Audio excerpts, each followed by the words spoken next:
Este no solo es un programa, es una plataforma de acción y conciencia, dedicada a garantizar que cada niño, niña y adolescente en nuestra sociedad pueda vivir de una manera digna y plena. Si crees que proteger a la niñez es invertir en el futuro, quédate con nosotros. Esta es la conversación que transforma la vida de los más vulnerables. Nosotros somos Código Rojo. Empecemos.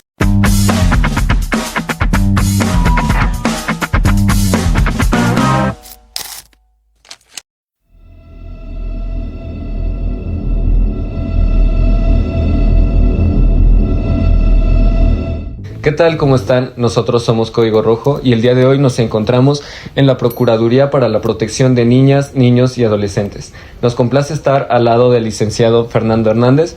Licenciado, ¿cómo está? Un placer, Abraham. Mucho gusto. Y bueno, el día de hoy le venimos a hacer una serie de preguntas. Muchas gracias por el tiempo que nos proporciona y pues bueno. No, gracias a ti. Fernando, me gustaría saber acerca de la Procuraduría de Protección de Niñas, Niños y Adolescentes. Y pues me gustaría también saber cuáles sus funciones dentro de esta Procuraduría y pues qué es. Yael, pues te agradezco mucho la pregunta. Qué bueno que que se acercan también las universidades, qué bueno que se acercaron como grupo. Las funciones de la Procuraduría de Protección de Niñas, Niños y Adolescentes son funciones muy esenciales para el desarrollo de la justicia en niñas, niños y adolescentes. Primero se debe de entender que una Procuraduría para la Protección es un auxiliar de la justicia. Lo segundo que se debe de entender es que nosotros estamos para proteger y restituir los derechos de niñas, niños y adolescentes en caso de que ya hayan sido vulnerados. Lo hacemos a través de dos tipos de representaciones que tiene como facultades la Procuraduría de Protección. Una sería la facultad en suplencia y la otra la facultad de representación en coadyuvancia. De esa manera protegemos y restituimos los derechos de niñas, niños y adolescentes siendo auxiliares de quienes administran justicia, ya sea de manera administrativa o de manera judicial. Por otro lado, contamos con 3 departamentos dentro de la Procuraduría de Protección del Estado de Tlaxcala. El primero es en representación jurídica, el segundo sería, lo digo didácticamente, el segundo sería en protección y restitución de sus derechos, y el tercero, que es el que yo tengo como jefe de departamento, que es coordinación de las procuradurías municipales y es una coordinación interinstitucional en donde buscamos, como dice el objetivo, proteger y restituir los derechos de niñas, niños y adolescentes. Claro, sin más, pues nos gustaría hacerle una pequeña sesión de preguntas, la cual pues es a continuación. Con gusto. Bueno, como primera pregunta tenemos, ¿qué mecanismos de coordinación existen entre la Procuraduría y la Fiscalía para asegurar que las declaraciones de los niños, niñas y adolescentes, víctimas o testigos de violencia se realicen solo una vez y con el personal especializado? Esa es una excelente pregunta y una compleja pregunta. Primero debemos de entender que toda institución gubernamental está facultada y entra dentro de sus responsabilidades el tener una coordinación interinstitucional. Para comprender esto, debemos de saber que aquella persona o toda institución pública tiene que ver con el sistema de protección de niñas, niños y adolescentes. Un sistema de protección de niñas, niños y adolescentes es enorme. Abarca desde el Poder Ejecutivo, Legislativo y Judicial. Estos 3 entes trabajan de manera transversal y coordinada para que justamente se vele por el interés superior de la infancia. ¿Ok? Ya entendimos que las instituciones son o deben de trabajar de manera coordinada. Ahora bien, vamos al rasgo de la materia administrativa, que me supongo yo es por donde va, que es con el Ministerio Público. Sí. El niño recibe una vulneración de derechos. ¿Cómo vamos a buscar la no revictimización? Y esta palabra que es tan constante, ¿no? Primero es la menos intervención posible que se pueda llegar a tener de servidores públicos involucrados en esta situación. Es algo que debe de tener todo servidor público para el desempeño de sus facultades. La menor intervención posible. Segundo, existe un protocolo de Procuradurías de Protección de Niñas, Niños y Adolescentes, así como existen protocolos que se implementan para víctimas de algún delito. En muchos casos siempre tendrá que ver con delitos sexuales, aunque también pueden ser en otro tipo de delitos, ¿no? ¿Qué se busca? Poner a disposición del Ministerio Público lo más pronto posible al NNA, y hasta ese momento en el que tú llegas al Ministerio Público, Entonces, ejercer a través de un equipo multidisciplinario integrado por un psicólogo, un trabajador social, un asesor jurídico y el procurador o procuradora en caso de procuradurías municipales, o si no, solamente el equipo multidisciplinario estatal. Entonces, se busca ahí establecer la entrevista con el NNA. ¿Es complejo? Sí, porque en muchas situaciones demás funcionarios, no sé, puede llegar a ser la policía, quieren llegar a preguntar qué pasa, pero no se lo deberían de preguntar al NNA. ¿Sí me doy a entender? Sí. En este aspecto, la Procuraduría de Protección entra en la representación del niño, separamos un poco al niño de las demás autoridades para que solamente en el momento preciso se le deba de preguntar al NNA la situación de lo que pasó. De ser posible, esta entrevista tendría que ser videograbada para evitar posteriormente que se le vuelva a preguntar sobre el mismo caso y hacerlo pasar una y otra vez por la misma herida de su vulneración en ese caso.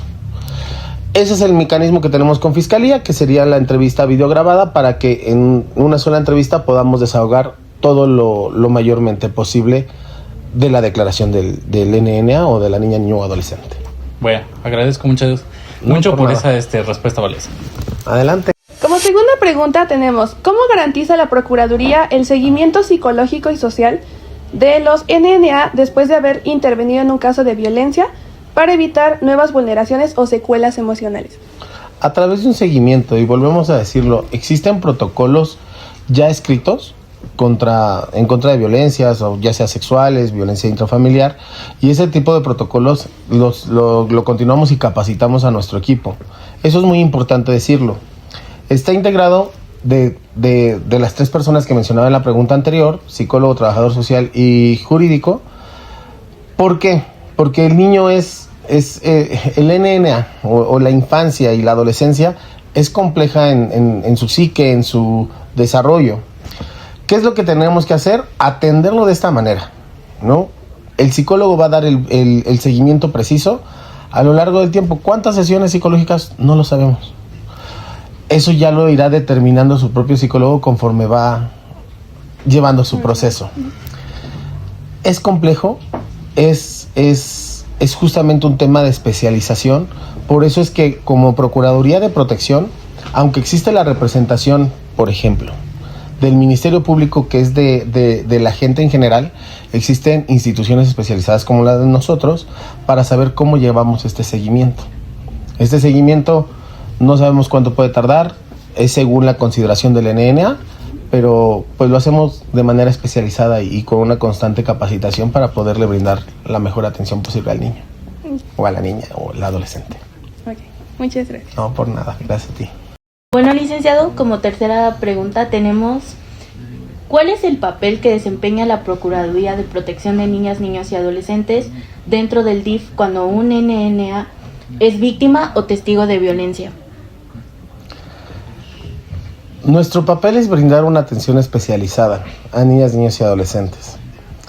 Ese es el papel integral. ¿A través de qué? A través de una representación en coadyuvancia o en suplencia. Existen 3 tipos de representación. La representación originaria, que es la que ejerce el tutor o los padres comúnmente. La representación en suplencia es cuando la originaria, la representación del tutor, queda un poco impedida.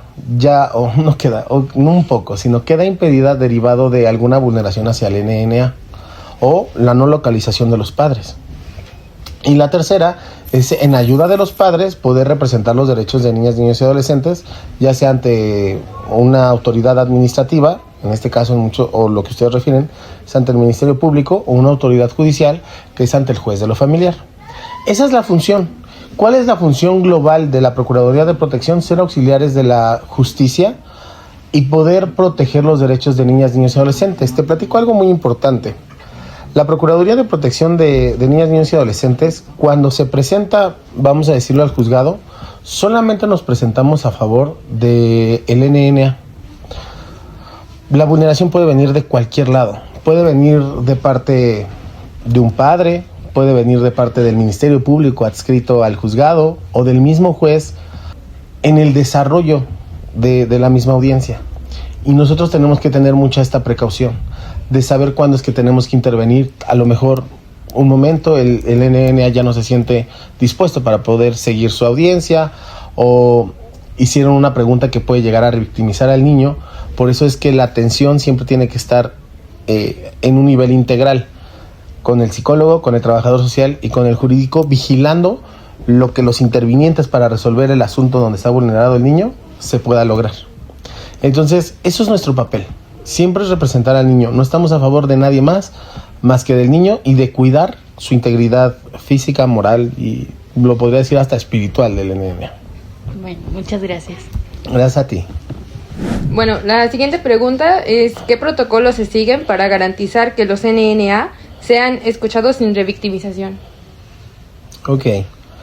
Híjole, el nombre preciso de todos los protocolos no lo tengo, ¿no?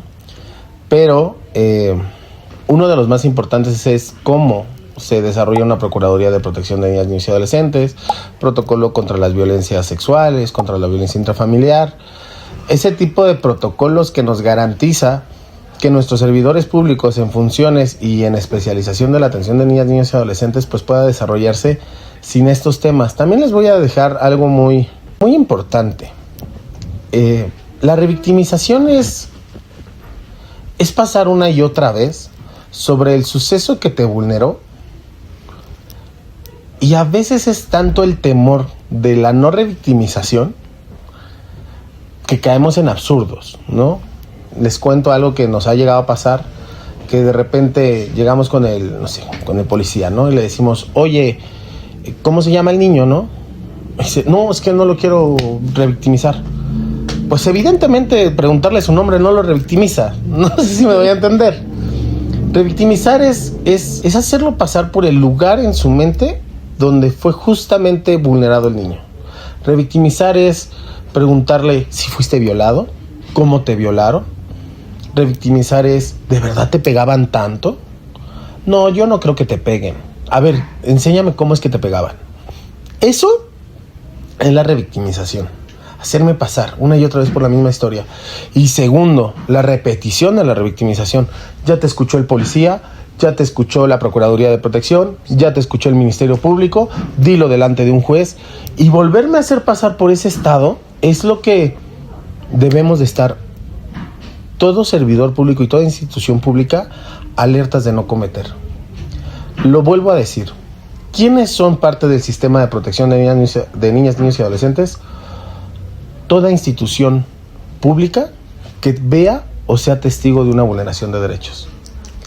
¿Qué protocolos debemos de seguir? Son protocolos ya muy establecidos, no son nuevos. Como Procuraduría de Protección estamos desde el año 2015 luchando contra esto, y a mí me alegra mucho que ustedes vengan, porque son de las pocas estudiantes o de los pocos estudiantes que se han acercado para visibilizar qué hace la Procuraduría de Protección de Niñas, Niños y Adolescentes. Entonces, es bueno que entiendan, más allá de eso, qué es el concepto de la revictimización, que sepan que ya tenemos protocolos preestablecidos, pero sobre todo que se le dé difusión a que se existe como Procuraduría, y que se puede llegar hasta a través de esta representación, pues a tener buenas declaraciones, buenas prácticas desde cualquier instancia, ¿no? Desde la policíaca, el Ministerio Público y el Poder Judicial.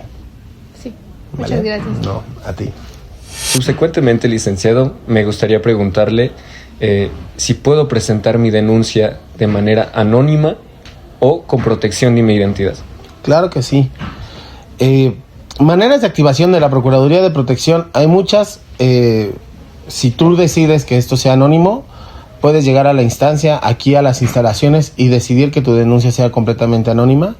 Pero hay un canal de difusión que es muy conocido, que es 911-089. Okay. Completamente anónimo.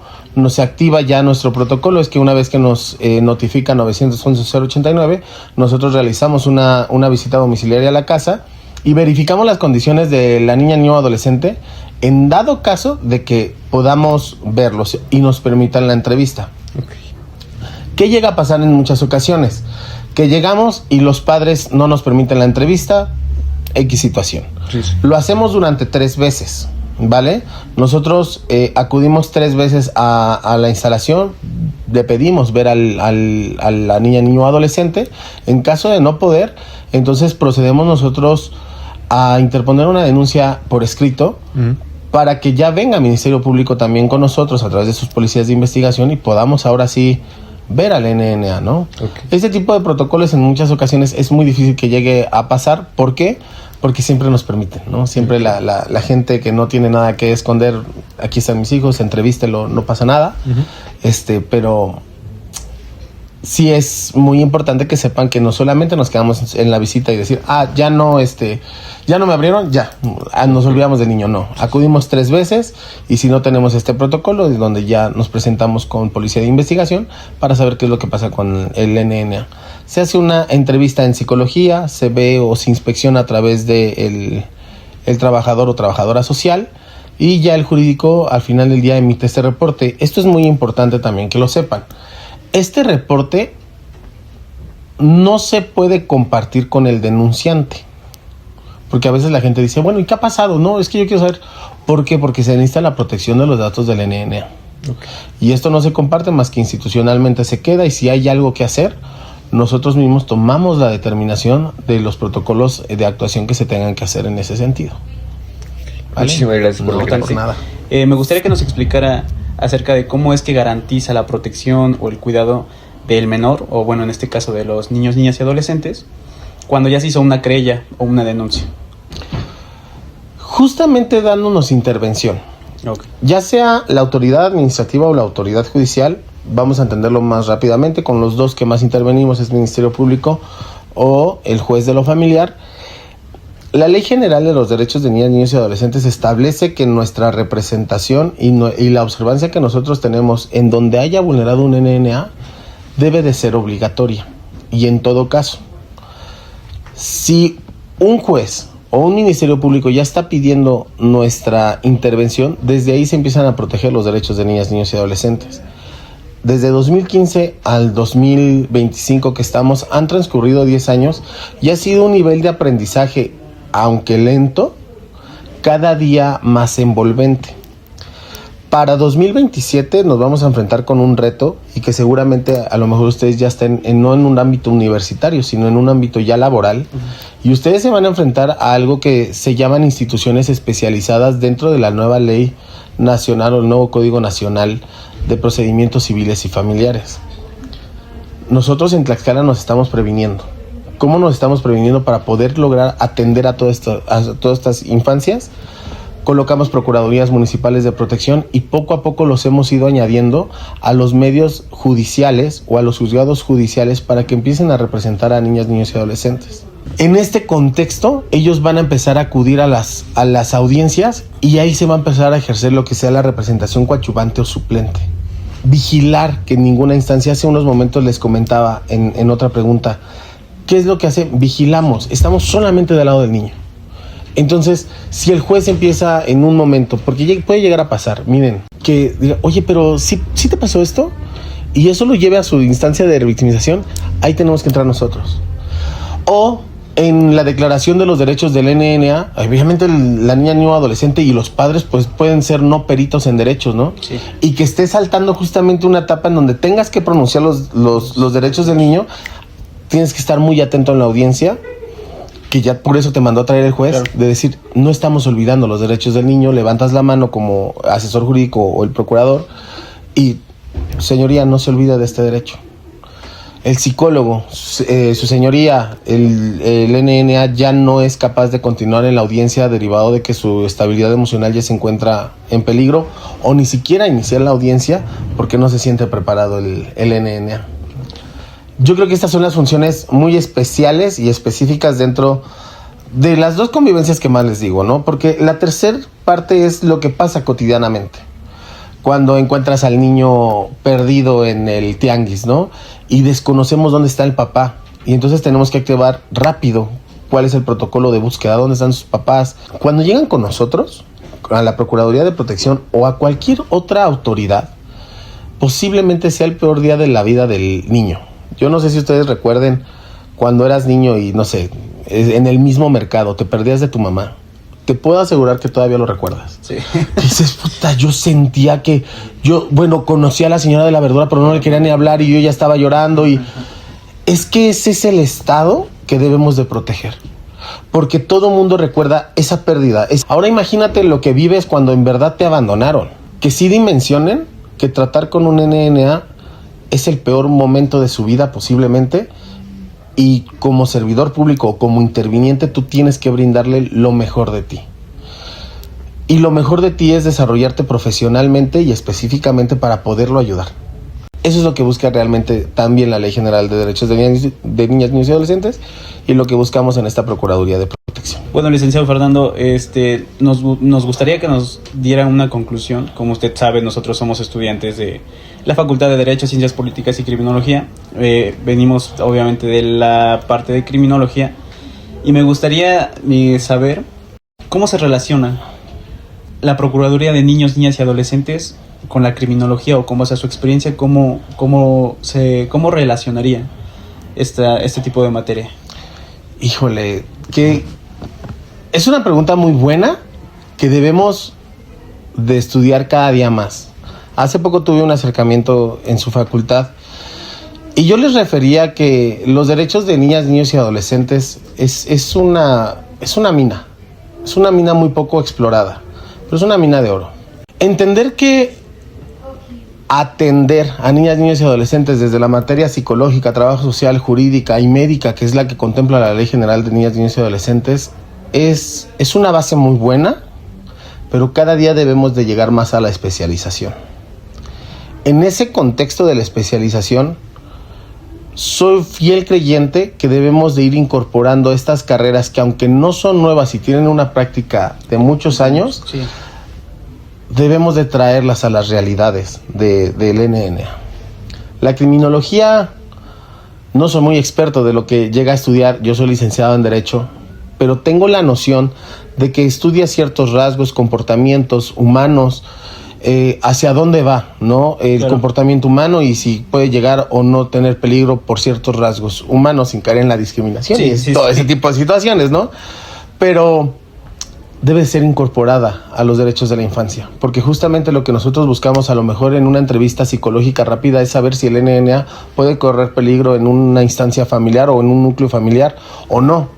Y yo siempre he pensado, a través del estudio y a través de la experiencia que se tiene, yo sí creo que más que un psicólogo, que también nos ayuda, porque pues vaya, nacen muchos estudios a través de la psicología para la criminología, que lo que necesitamos son rasgos rápidos en una entrevista, y es algo que por especialización ustedes podrían llegar a tener o desarrollar en una audiencia o en el sector de la seguridad pública, y esa en relación con nosotros podrían formar a ser parte de, no solamente como psicólogos, sino también como criminólogos, ¿no? Es toda esta parte que desarrollan ustedes, pero se debe de luchar, se debe de alzar la mano. Por eso lo importante que ustedes como facultad levanten la mano en foros de legislativos, de decir, oigan, estamos nosotros, ¿por qué no se nos contempla? ¿Por qué solamente se contempla la rama psicológica, la rama de trabajo social, cuando puede haber una mayor especialidad en otras situaciones? Sí. ¿Cómo yo lo veo? La psicología me puede tratar mi manera de ser y cómo cambiar o modificar mi manera de ser. Pero hay una especialización en saber si puede llegar o no a correr peligro a través de comportamientos, a través de rasgos, a través de cosas que ustedes estudian mucho. Y era lo que comentaba justamente en ese foro, ¿no? Entonces, acérquense cada día más. De verdad que en tema de niñas, niños y adolescentes hay muchas cosas sin explorar. Y es un tema que también se puede vivir de ello, porque en muchas ocasiones solamente nos dicen, yo se lo decía en el foro, solamente pensamos que trabajan en el CEMEFO, ¿no? Sí, sí. Que solamente abren cadáveres y que sí, es todo lo que hacen, y que, ay, bueno, ¿hasta dónde cayó el atropellado? No, 15 metros. Pero no, hay muchas cosas más que ustedes desarrollan, que ustedes pueden especializarse. Esta es una parte muy importante. A mí, como estudiante de la carrera de Derecho, me dijeron, solamente hay materia civil, familiar y penal. Y olvidamos todos los demás derechos, sí, ¿no? Entonces, invitarlos a que se involucren, invitarlos a que nos visiten, invitarlos a que sepan que hay un lugar de desarrollo y que el mundo los necesita. Porque también las bolsas de trabajo en este tema de niñas, niños y adolescentes y de desenvolvimiento profesional están abiertas a nivel Latinoamérica, ¿no? Entonces, pues eso sería, como la relación que guardan es muchísima, muchísima. Y yo creo que si lo luchamos cada día se van a poder incorporar más y hasta que estén escritos en ley. Bueno, licenciado, muchas gracias nuevamente por su tiempo, igual por esta información valiosa que nos brinda. Muchas gracias a ustedes. Gracias.